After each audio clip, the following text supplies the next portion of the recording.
Hello, I'm the Braxman here with a Raid Shadow Legends video. Today we've got a champion guide for Maulie Tankard, a dwarf legendary support champion.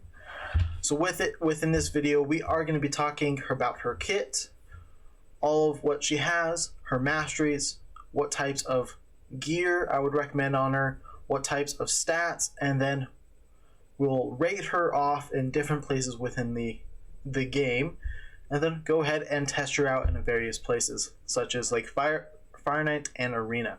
So with that, let's go ahead and get into it. So first we have her A1, which is Roast. Attacks one enemy. Damage increases by 50% if the target is under an HP burn debuff. Damage is based on defense and is booked, or requires 3 books. So with it, it's an okay fact that she's able to only hit once. But the nice thing about it is that she's able to increase her damage by 50% if the enemy is under that HP burn debuff. This is one of the few champions that I personally know of that has this, being able to increase that if they have a specific debuff. And this skill is based on defense, so we are looking to, when building her, lots and lots of defense to get as much utility and damage out of the skill. So let's go ahead and go to her A2, which is Bar Brawl. Place a provoke debuff on all enemies for 1 turn. Has a 50% chance of placing a provoke debuff for 2 turns instead. So I like the increase of 50% for 2 turns.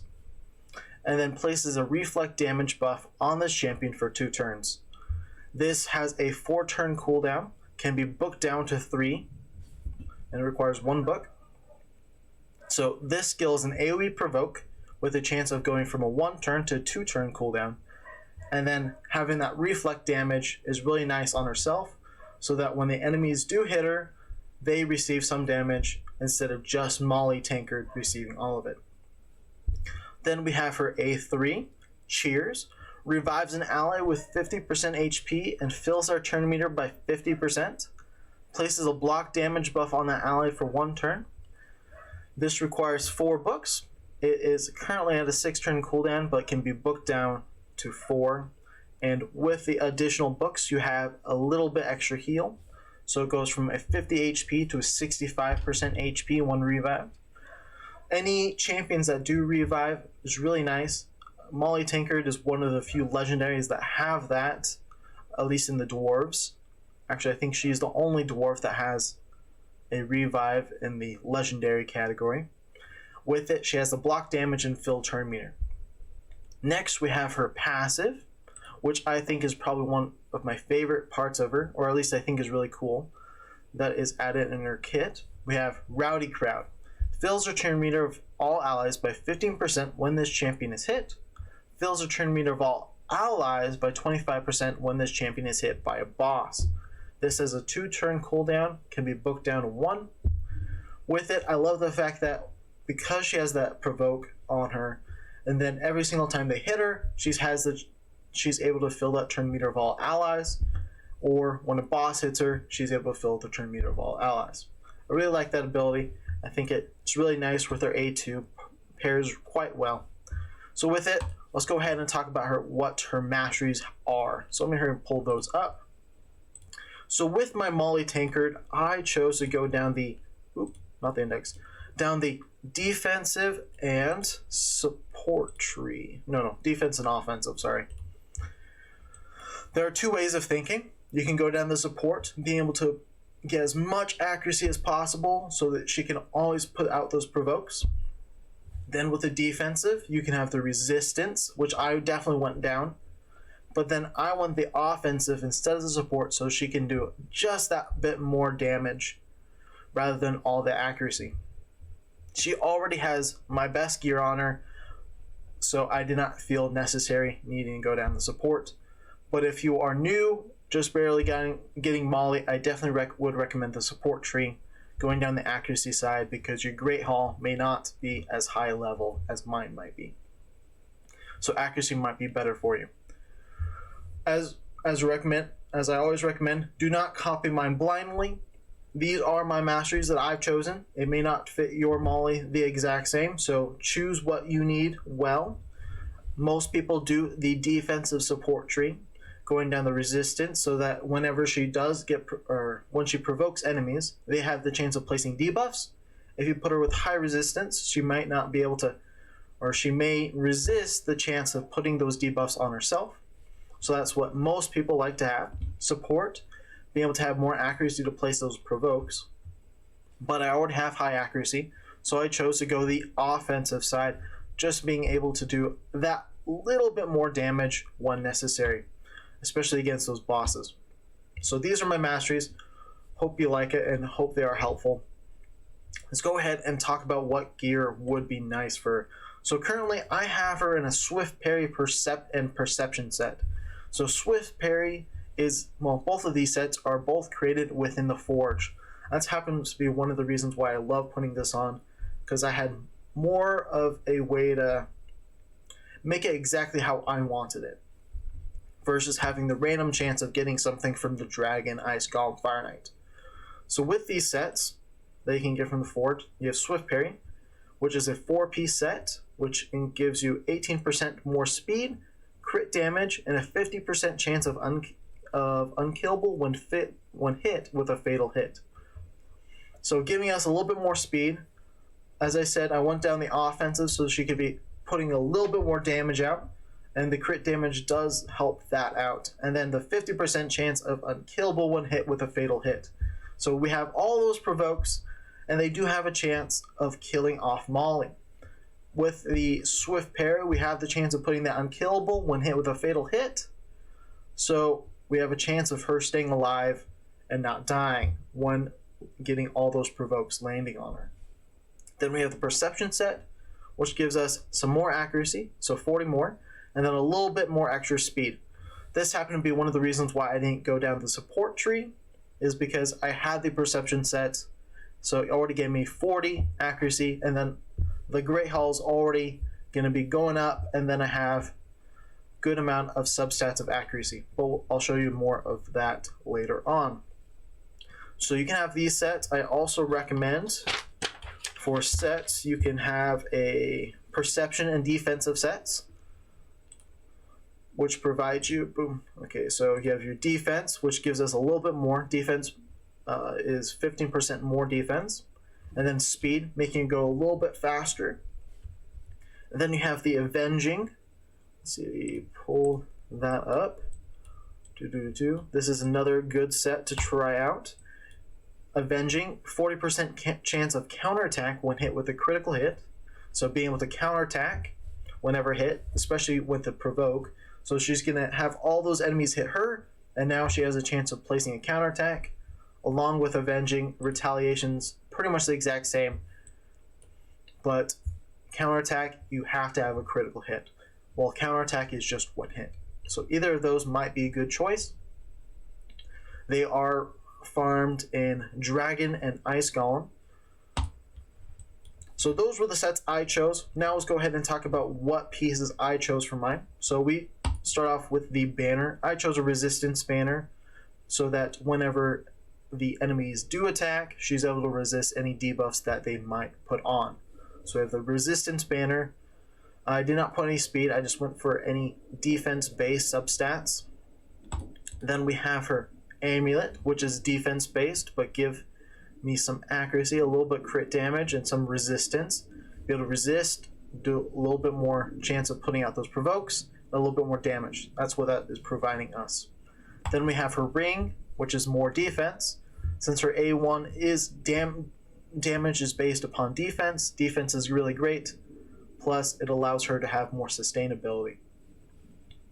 So defense ring is nice, and having some defense substats. I currently do have some attack, not necessary, and I would not recommend it. Just make sure you have that defense. Then we have her boots. I went with speed, just trying to speed tune her correctly. Speed boots do help that out with a defensive substat with some accuracy. Then we got her chest plate, which is a defense percent.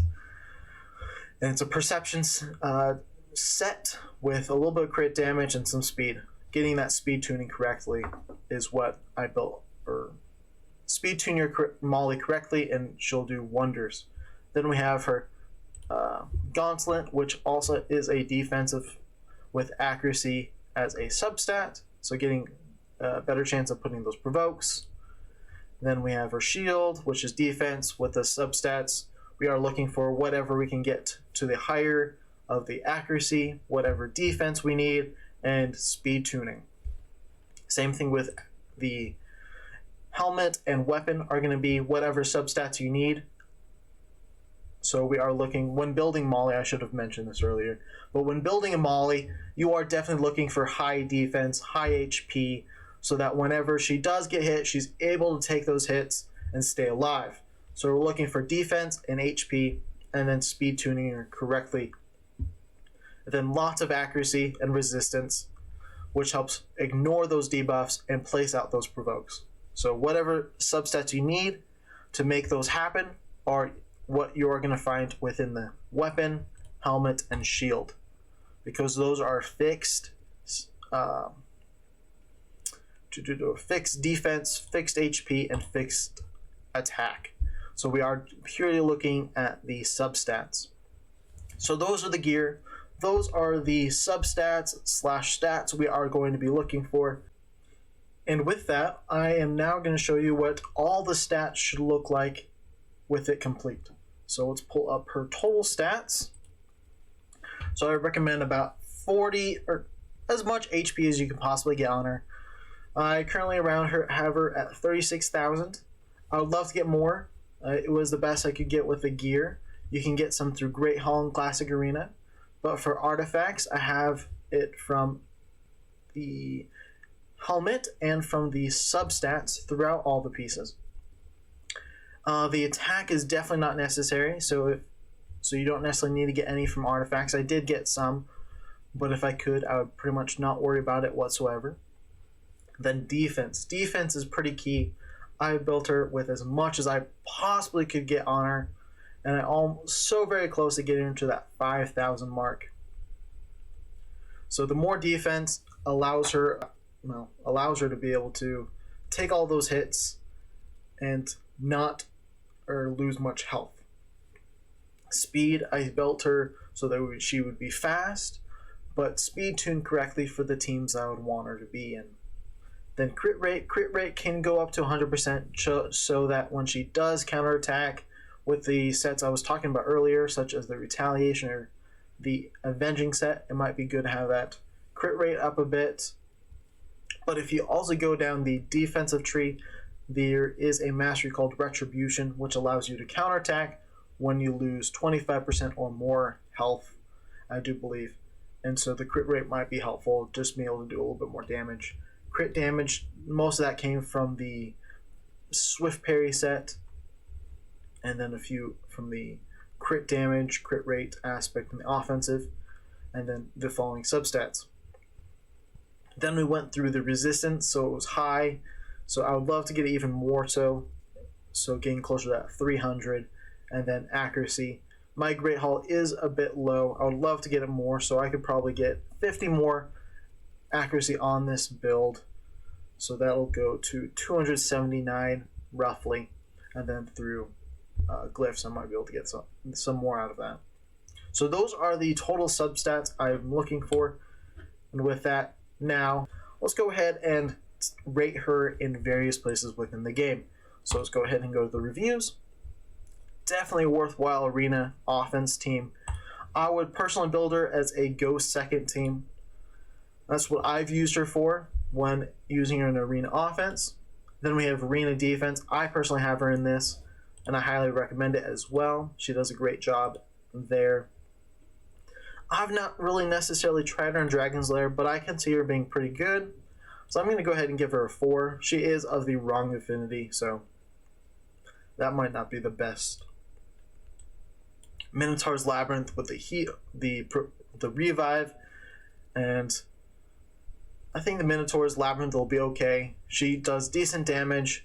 She has the provoke, so helping with those waves, so I'll go ahead and give her a 4. Spider's Den, of the same affinity. She only hits once, but she does have a revive, so I'm going to go ahead and give her a 4 as well. Faction Wars, definitely a 5. She has helped me tremendously in there. She is my only legendary dwarf, so She's helped me push, but only to some extent. But if you compare her with some other good dwarf champions, she'll definitely get you far and to the end game of Faction Wars.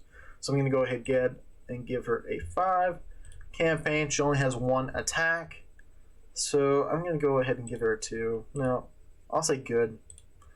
She's okay. Clan boss, she can take a hit. That's what, and she's a tank. So I'll put her as a 3.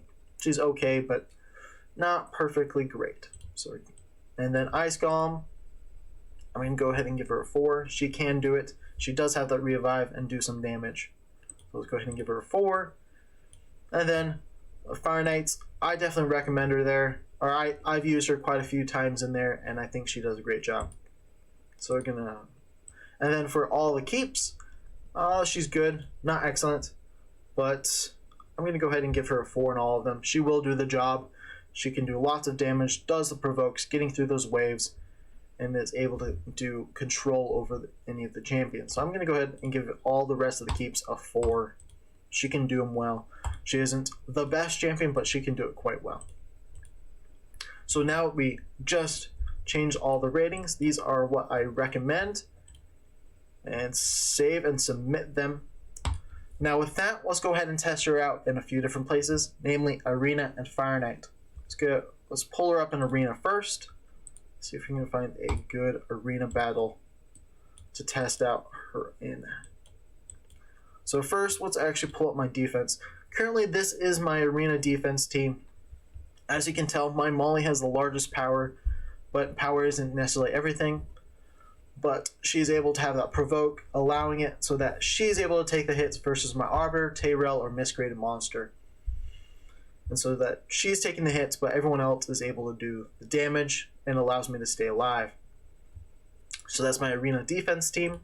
And then we have a battle. Let's see, let's go to get a refresh. Arena is getting quite difficult, so let's try here. This might work well for us. Let's do a provoker. Actually, let's do that. Let's switch out, put Madame Ceres back in. So with this team, we have a speed booster, we have a provoke. So this is what we call a tactical nuke. She is able to put that CC, crowd control, of those provokes so that they only hit her versus pretty much anyone else. Then we have the decreased defense provided by Madame Ceres. And then we have Ashlon with a nuke to help finish everyone off. So let's go ahead and test this team out and see how well it does. Okay. Well, we did not go first. Let's see if we can. Okay. Let's speed boost everyone. Well, as you can see, Maulie did take a good hit. Everyone else died. With that lots of defense, we were able to survive, or at least Maulie was able to. So then we have her revive ability, which is our A3. Cheers. We're going to revive our Arbiter. So hopefully with her, we're able to survive and be able to bring everyone back in. So she is a good go second. Be able to, everyone else will die, but revive Arbiter, and then Arbiter will bring everyone back to life. So let's go ahead and do that. Everyone's back in, and then let's go ahead and boom, we're able to. Okay, Maulie wasn't able to. She was able to survive. Let's see. We got the reflect damage. Let's see if we can speed boost and heal. So as you can tell, she's able to take a hit. She's pretty much lasted this long all by herself. Arbiter has provided some heal and some survivability, but Maulie was the last one standing at that time. Let's go ahead and take out the Arbiter and do our best to try her and take her out.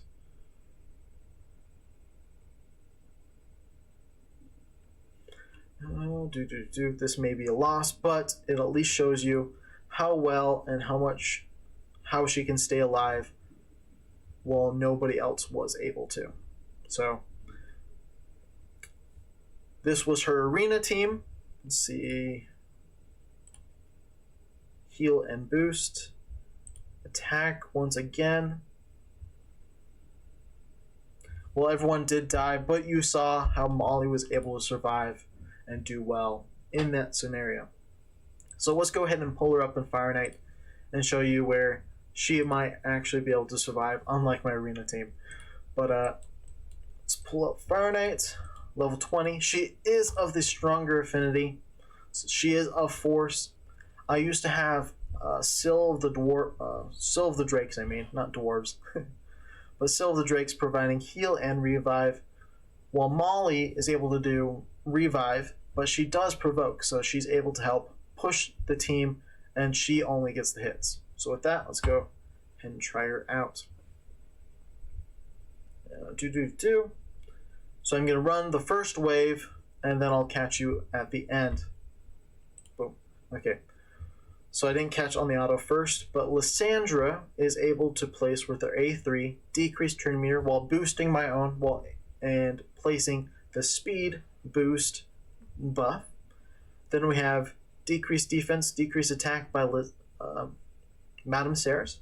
Then we have Maulie, which is going to place all those provokes on all the enemies.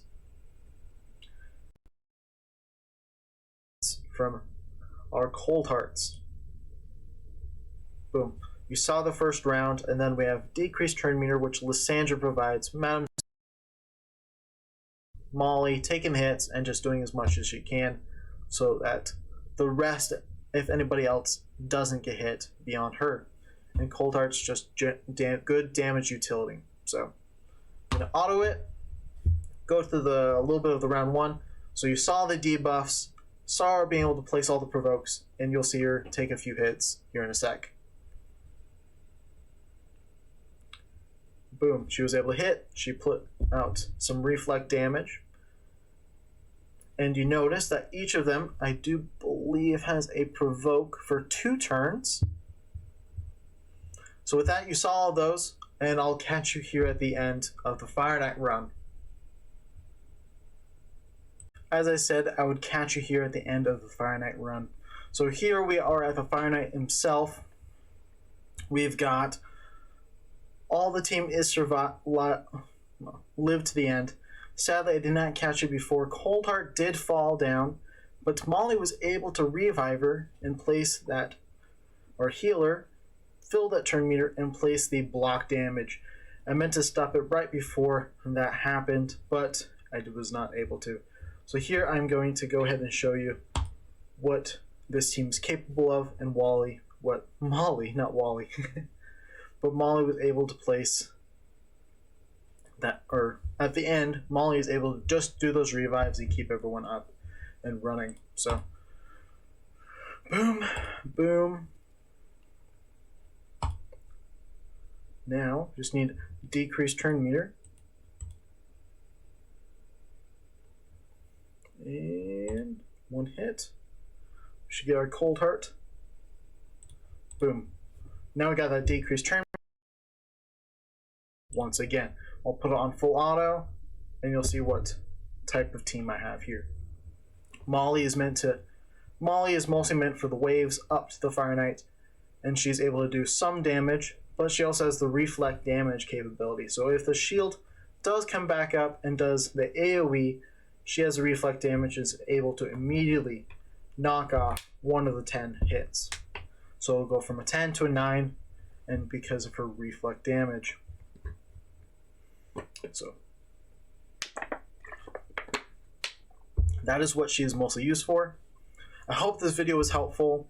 It was able to discuss what types, or what her kit is, what types of masteries I would recommend, what types of gear, and then test her in various places such as Arena and Fire Knight. So I hope this video was helpful. If it was, please go ahead and give this video a like. Comment what you think of Maulie, if you already have her, if she is a champion you would love to get. And please consider subscribing to my channel. And I hope this was helpful. I'll see you all later. Bye.